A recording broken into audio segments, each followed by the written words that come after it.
Hey guys, welcome back. Bolt Spider here, and I'm with another video today. Now, I know it's kind of late to come out with this video, but I have to release something today because one, I didn't really keep a track of time, and two, I've been busy today with a few things, like getting my new lenses for my glasses, so that was an hour off of my time today, and I couldn't really do much. But today I'm bringing you my Mermail profile for the June 15th format, and I would be doing with my real cards, but I'm not really set on a build right now, but some of the things will change within this list to the next list I probably will upload. Now, some of you guys are probably wondering, where's your Adamantimators? You really loved that deck. I'm taking a break from the deck because it just became too overpopular and it's so linear now of how you run it, because when you look at it, the deck is too linear for and too easy where a lot of people can play the deck now. But for me, I like take my own approaches to things, so I'm gonna probably have one of those in the future, probably after the September ban list. So let's get right into it. We have one Mooling Glacia, the Elemental Lord. This card is a wonderful card to rip cards out of your opponent's hand and make it a no fun zone. As this is part of the full hand loop, and I do choose a couple different tech options from other people, but that's okay. Everyone plays their deck differently. Then we have two Gamma Seal, the Sea Turtle Kaiju, and this card is actually pretty good because it outs a lot of the current board states that there is.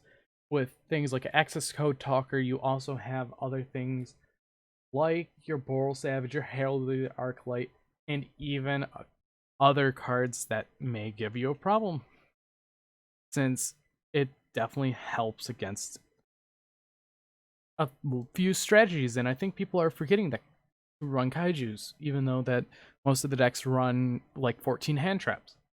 Next, we have the one Abyss Megalo because I needed another Sea Serpent target to search, since Lapis Dragon is a pretty good card, and Mooling Glacia is also another amazing card, but it's just in case if I need one and to rely on a spell negation just in case of the cards my opponent has in their hand. Now, after that, we have the 3 Abyss Teus. I really don't see Teus all that often. I'm thinking of dropping him for some other deep sea cards in the archetype, so it's definitely going to be different for that. But Teus is a strong card, nonetheless, being a body on board and helping into your VFD Calamity play. Then we have the one Lapis Dragon. Lapis Dragon is a wonderful staple to sit here in the deck as, well, it when you search it, you can summon it. That is the one wonder about this card. So you can go into crazy needle fiber plays and even go into a lot of other plays like the Calamities play or even a Synchro play if you desperately need it. Then we have one of the most broken cards in the deck, being Atlantean Dragoons, being a non-once per turn searcher for a Sea Serpent that is level. It's just one Sea Serpent monster, except itself. This card is very, very good for no apparently reason. And to be honest, it should go back down to 1 if Mermails become a tier 1 contender in the future. Then we have Mermail Abyss Pike. This card searches any of your level 3 or lower water monster from your deck, being your Deep Sea Diva, your Minstrel, your Infantry, or your Atlantean Prince. And this card is a good one of, still a good one of in the deck, even though Gund and Lind have rotated out of the deck for slightly stronger cards. Speaking about stronger cards, we have the new Deep Sea Minstrel. This card is a wonder to get hand traps out of your opponent's hand by discarding this and a water monster for the rest of the turn. If this card is special summon, you can send the top 3 cards of your deck to the graveyard, target one level 4 lower water monster in your graveyard, place it on top or the bottom of the deck, so it pretty much stacks. But your most likely using Minstrel for the card to take out of the opponent's hand. Then an engine piece, we have 2 O-Lion because O-Lion is needed. But after O-Lion, we have the triple Deep Sea Diva, one of the best starters in the deck, causing you to have a total of running 6 total copies of Neptibus the Atlantean Prince. And after Diva, we have double Heavy Infantry, which is a additional normal summon, and it targets a face-up card and destroys it if it's discarded. Now, with Heavy Infantry, it is a good extender if you have a second Deep Sea Diva in hand or a Neptibus in hand. Then we have Neptibus, a pretty good card because you send a Dragoon, add a Dragoon search. And this card, if you open up a Dragoon Minstrel, you have full combo. And then finally we have the one Despot 001 for the Needle Fiber, plays with Auroradon. Now after the 001, we have a consistency card of a 1-for-1 for your Neptibus, or just in case if you need to get into a hard 001 to tune. But most likely you're going to go into Neptibus. Then we have 2 Lightning Storms. This card is very good, depending if you're going second. Then we have the 1 Upstart Goblin because we're at 40 cards. I could take this out for another Deep Sea Aria, but it is what it is. And we have 2 Deep Sea Aria, being the level 4 Lower Sea Serpent Searcher if you banish a water from your graveyard.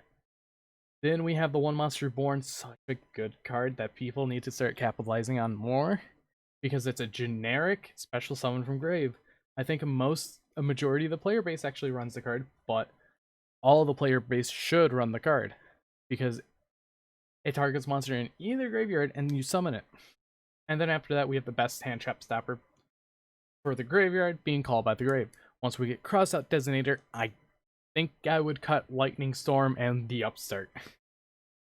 And for the final spell, we have 1 Abyss Scale of the Mizuchi. This card stops 1 single spell card, and then you send it to the graveyard, negate the activation, and send that to the graveyard. And then finally, the last card is Infinite Impermanence. I would be running either Valor or Chill over this, but Call by the Grave is such a prevalent card in the format that I think Imperm is definitely a good card, to say the least. Now, for the extra deck, it is a monster mash, I could say that. With the 1 Vermilion Dragon Mech, if it gets stopped, you get a tuner back to the hand, which is pretty good. Then we have Ravenous Crocodile Dragon Archithes. This card is also pretty nice because it allows you to draw cards equal to the non-tuners you use for the synchro summon, most likely 1 or 2. For the whole combo, you can get up to 3 cards drawn, but sometimes it can be 4, but most of the times it is 3. Then we have the Mr. Expensive Boral Savage Dragon, because it is one of the best synchro monsters at date. And this is a huge selling point whenever they reprint it, because everyone's going to need this card. It is such a great staple that it is a Omni Negate on legs with 3000 attack, plus a bonus of the Link monster that you gain equal to half the attack. Then we have 1 Prima Donna. This card is pretty good because you add their target to the hand that you managed, and you get to summon a level 4 or lower water monster from your deck. But if this card is sent to the graveyard, you can target 1 banished card, shuffle it into the deck. Most of the time you're sending it to the graveyard, so you can make your opponent neg, and you can also get advantage off of it, because your opponent cannot target synchro monsters that use this card as a material. So if you use this in the Prince to make Savage, it cannot be targeted, and you get to shuffle back a banished card of theirs. Then we have 1 Garden Rose Maiden. This card, I think, became a staple in the extra deck because it can revive so much of the deck. The only card really is your Vermilion Dragon Mech. Nope, not Vermilion. Your Boral Savage,